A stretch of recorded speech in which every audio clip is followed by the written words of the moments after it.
Hello everyone, कैसे हैं आप लोग। तो दोस्तों, जैसा कि आप जानते हैं 3 जून 2026 को यूपी टीजीटी 2022 सोशल साइंस की परीक्षा संपन्न हुई और ये सोशल साइंस का ही क्वेश्चन पेपर है और इसमें हम भूगोल के प्रश्नों को हल करेंगे।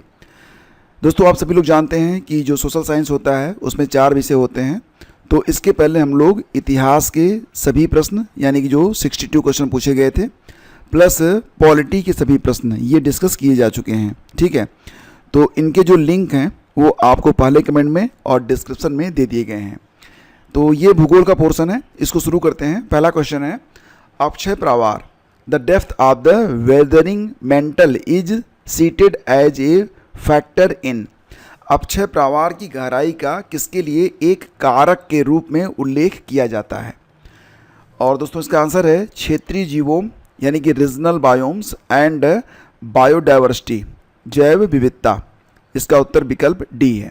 अगला क्वेश्चन, भारत चीन सीमा का मध्य क्षेत्र किन 2 नदी प्रणालियों के बीच के जल विभाजक द्वारा सीमांकित है। इसका उत्तर विकल्प ए है।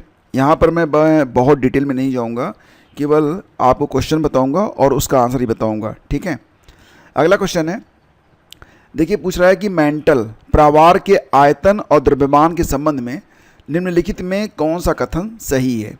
एक कथन ही केवल सही है, वही आपको यहाँ पर पहचानना है। तो पेपर जो है काफ़ी विस्तृत था और इसको पढ़ने में समझने में समय तो लगना ही था। तो मतलब मिला जुला के पेपर जो है मॉडरेट टू टफ में ही जाएगा।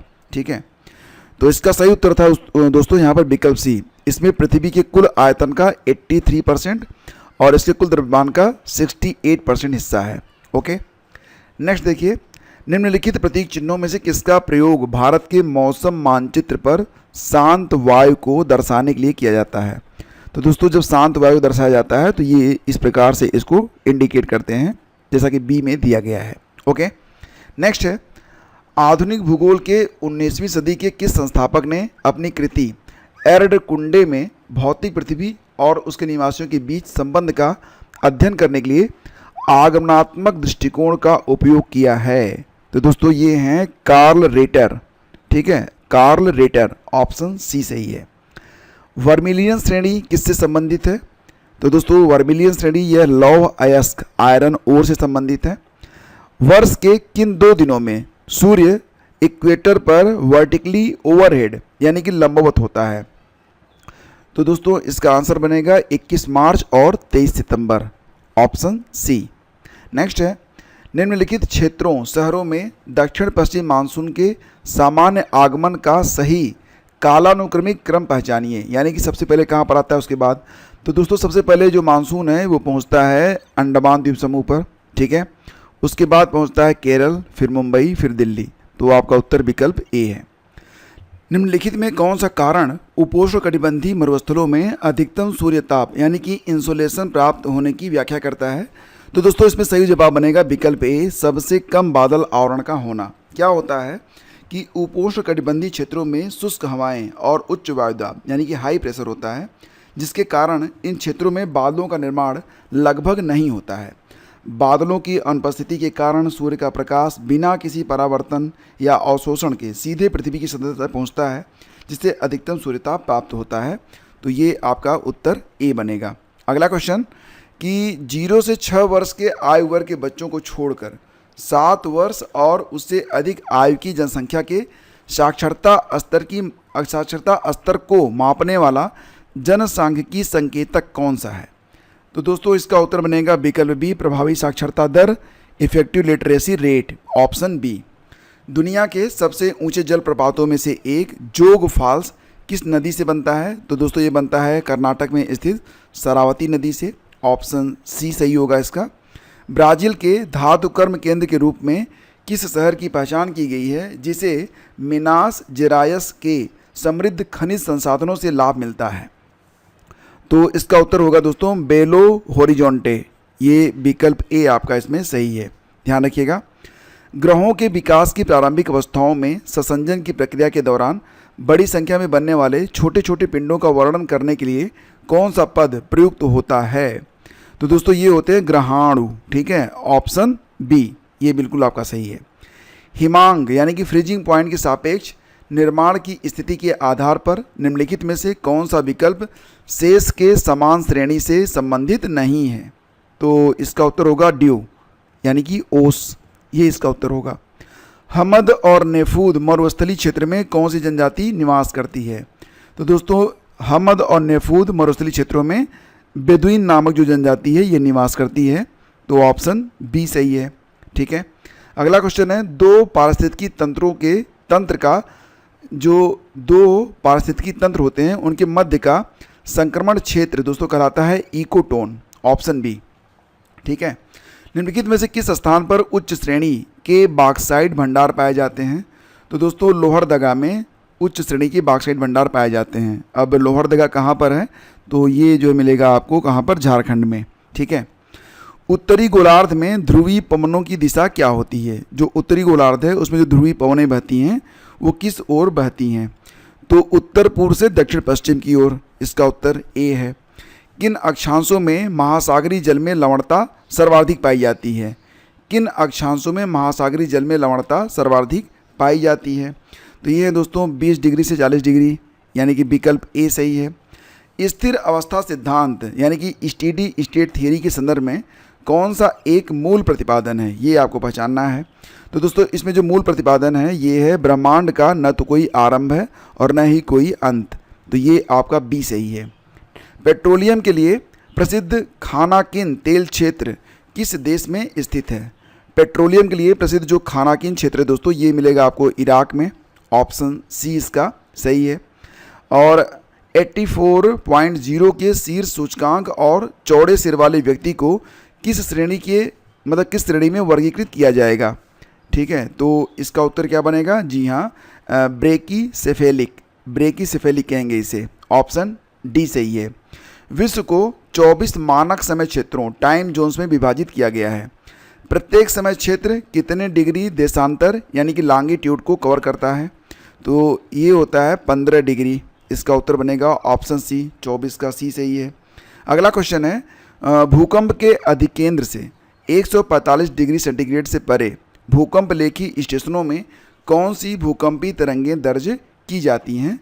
तो दोस्तों भूकंप के अधिकेंद्र से 145 डिग्री से परे जो भूकंप लेखी स्टेशन हैं उनमें केवल पी तरंगें ही दर्ज की जाती हैं, तो इसका उत्तर विकल्प डी होगा।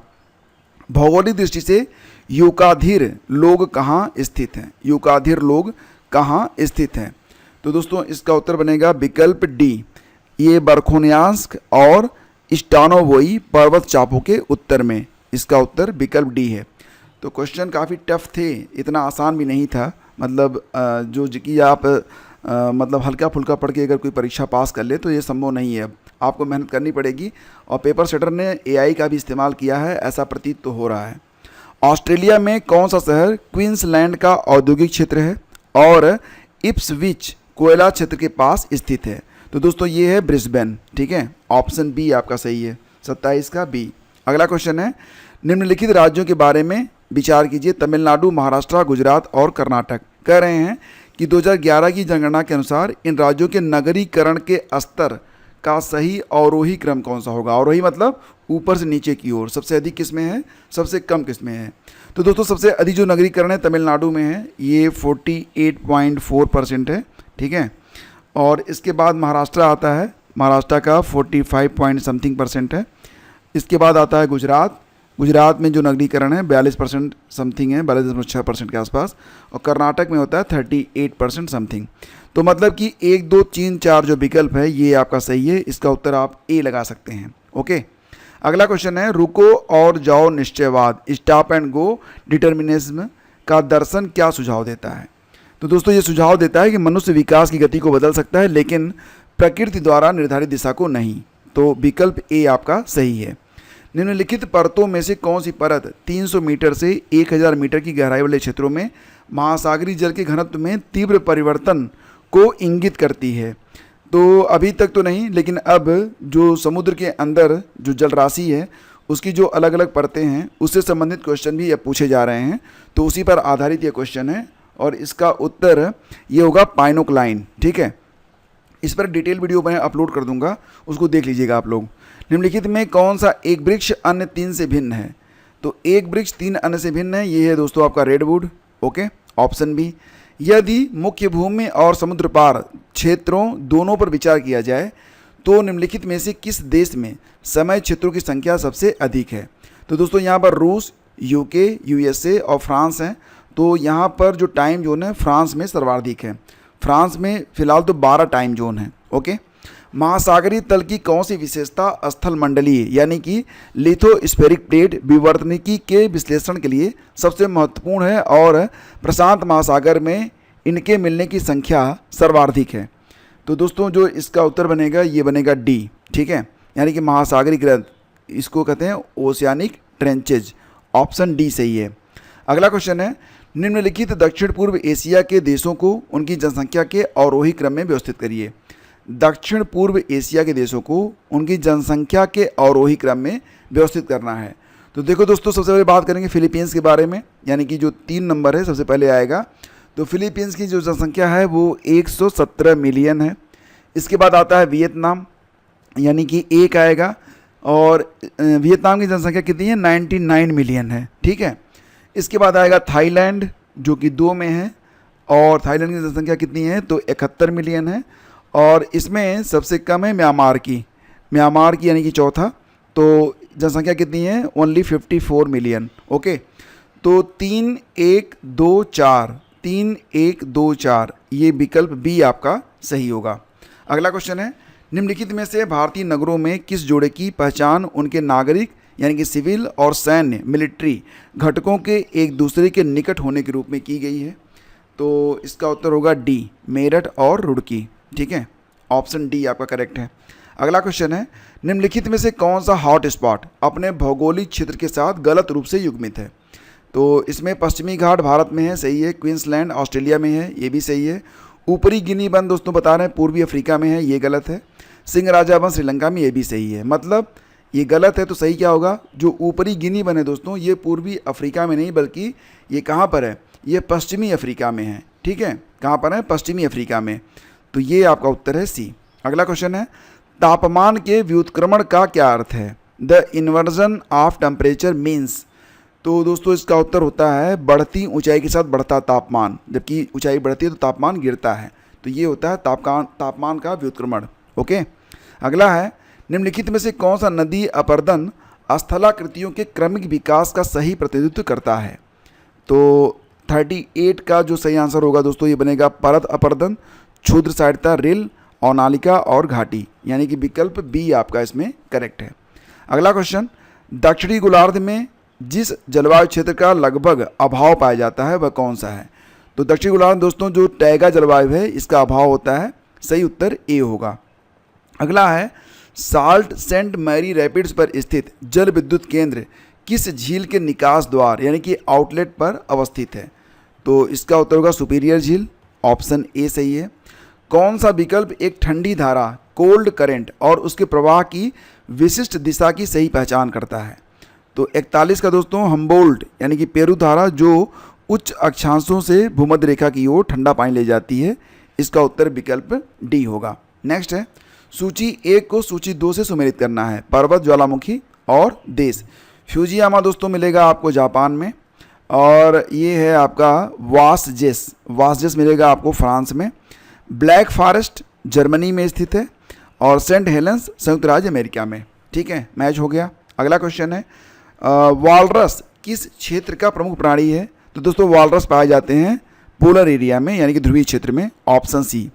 कौन सा सिद्धांत महासागरीय ज्वार से संबंधित नहीं है? तो दोस्तों यहाँ पर बात हो रही है संतुलन सिद्धांत के बारे में। ठीक है, ऑप्शन डी। ये ज्वारीय जो कौन सा सिद्धांत महासागरीय ज्वार से, तो ये संतुलन सिद्धांत महासागरीय ज्वार से संबंधित नहीं है। ऑप्शन डी करेक्ट होगा। अगला क्वेश्चन है कि सूची 1 और सूची 2 को सुमेलित करना है। बहुउद्देशीय परियोजना, और ये कहाँ पर स्थित है? कालेश्वरम परियोजना ये मिलेगा आपको तेलंगाना में। भवानी सागर दोस्तों तमिलनाडु में स्थित है। घाट घर महाराष्ट्र में है, और कल्पसर ये गुजरात में है। ठीक है, इस प्रकार से इसको आपको सुमेलित करना था। आपका अगला क्वेश्चन है कि एक नगर समुद्र तल से 825 मीटर की ऊंचाई पर है, और वहाँ जून का औसत तापमान है 20 डिग्री सेंटीग्रेड। यदि यह नगर समुद्र तल पर होता तो तापमान का परिसर कितना होता? ठीक है, तो इसका जो उत्तर बनेगा ये क्या बनेगा, डी, यानी कि 25 डिग्री सेंटीग्रेड से लेकर 26 डिग्री सेंटीग्रेड। ऑप्शन डी इसका करेक्ट है।